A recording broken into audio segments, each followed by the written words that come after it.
Coming up in the Bahamas tonight, 8 men in court over a $2 million drug bust. Also ahead tonight, the new F&M chairman gets in general election gear, and a colorful character fades away. The Bahamas Tonight, the National Report, starts now. Now in HD.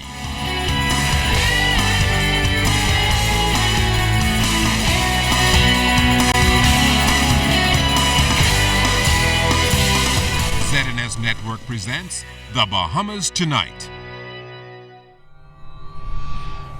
This portion of the news brought to you by BTC Every Day.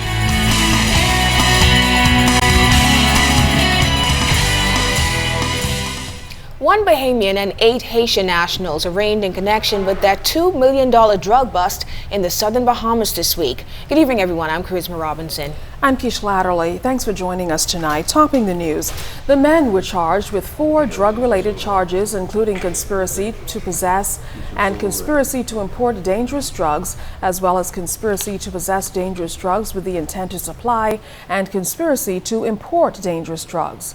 They were arrested after DU officers in Inagua Police, the U.S. Coast Guard, searched a wooden vessel shortly after it arrived at the Inagua public dock.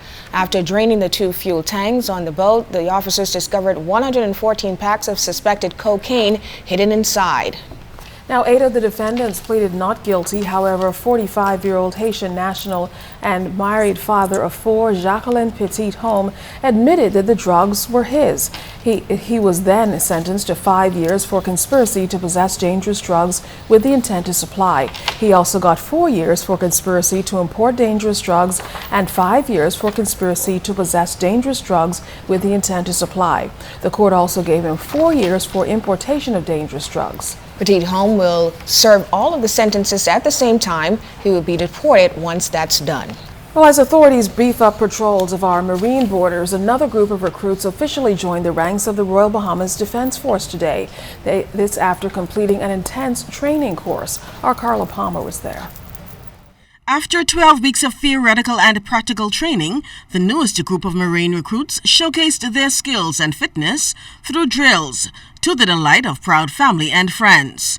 Entry 53 males and woman entry 22 comprised 65 males and 17 females.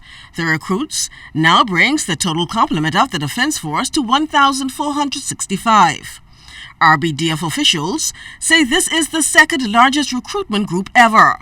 The Minister of National Security, the Honorable Dr. Bernard Knowledge, highlighted the significant strides ongoing at the almost 40-year force, with restructuring taking place both physically and operationally.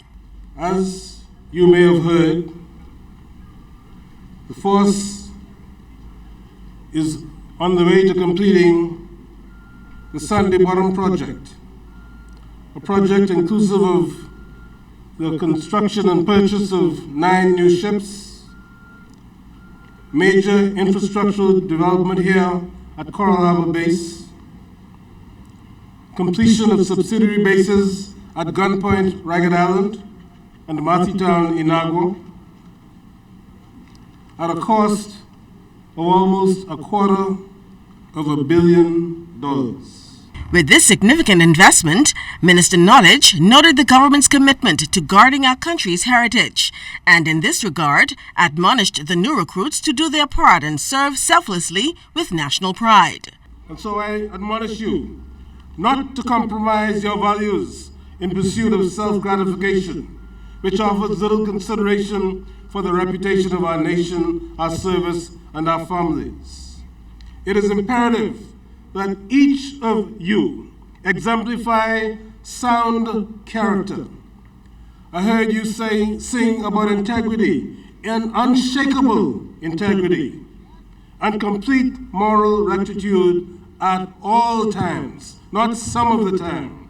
Receiving the Best Overall Recruit Award in the female category was Brittany Bain, and the Best Overall Male Recruit Award went to Alwan Bullard.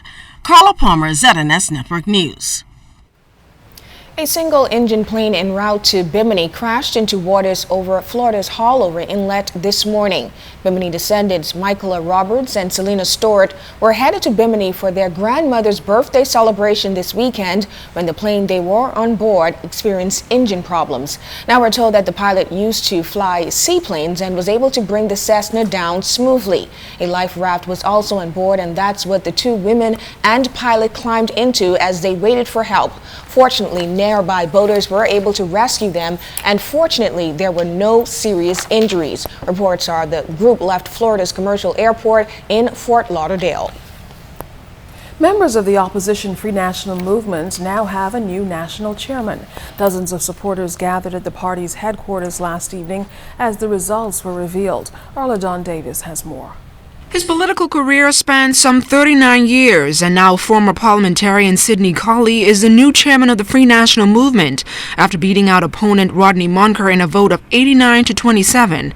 Colley says he's honored to have been chosen to take up this new post at such a critical time as the party heads not only into its November convention, but the 2017 general elections. It was a clean race. Both Mr. Monka and myself, the press and the country gave us both ample opportunity to articulate our views. Party leader the Honorable Dr. Hubert Minnis congratulated Colley, calling his victory a step in the right direction for the party and for the country. And I'm certain that he will do very well in assisting us in moving forward to victory in 2017. Mr. Monka had made a commitment that he will work along with Mr. Colley, who is the new chairman. This is only the beginning. The real victory is in May or before 2017. We have a lot of work to do, and the chairman and myself and the entire executive body and the FNM organization will continue to work together. Colley succeeds former FNM Senator Michael Pintard, who resigned after his alleged involvement in the Peter Nygaard Louis Bacon controversy. Colley and Monker could be seen side by side holding hands in a show of solidarity immediately after the results were announced. Additionally, a defeated Monker pledged to support Colley in his new role and do whatever he can to help the Bahamian people. My decision to enter is to show the ordinary FNM member that the party is theirs. They should seize certain opportunities. They should come up with certain policy paper and petition the party to make sure that whatever manifesto it comes up with reflect some of the needs and ambition of the people. LaDawn Davis, ZNS Network News. Progressive Liberal Party Chairman Bradley Roberts is congratulating Sidney Colley on his election victory as chairman. He said he welcomes Colley's return to the political battlefield and looks forward to vigorous debates on public policy issues. Roberts noted that Colley is experienced in the administration of party operations and well-versed in the principles of national governance. He said it's hoped that these advantages will assist Mr. Colley in avoiding the unfortunate pitfalls that plagued the former chairs Darren Cash and Michael Pintard. Bill number 3 of the proposed constitutional amendments will allow an unmarried Bahamian man to pass citizenship to his child born out of wedlock. It was one of the issues that Abaca residents commented on at a Constitutional Commission's education session in Marsh Harbor Thursday night. Julian Reed reports. Like many families in the Bahamas, Abaco resident Beverly Sawyer has a male relative who has a child out of wedlock. The situation, however, is exacerbated by another scenario. There's a 6-year-old child involved. The mother is a child of illegal immigrants that are in the Bahamas. The mother was born here. She has no status. She's really an Asian citizen because of her parents' birth. The father is a Bahamian man.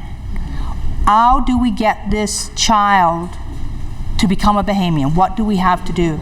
Right now, unfortunately, that child will have no status.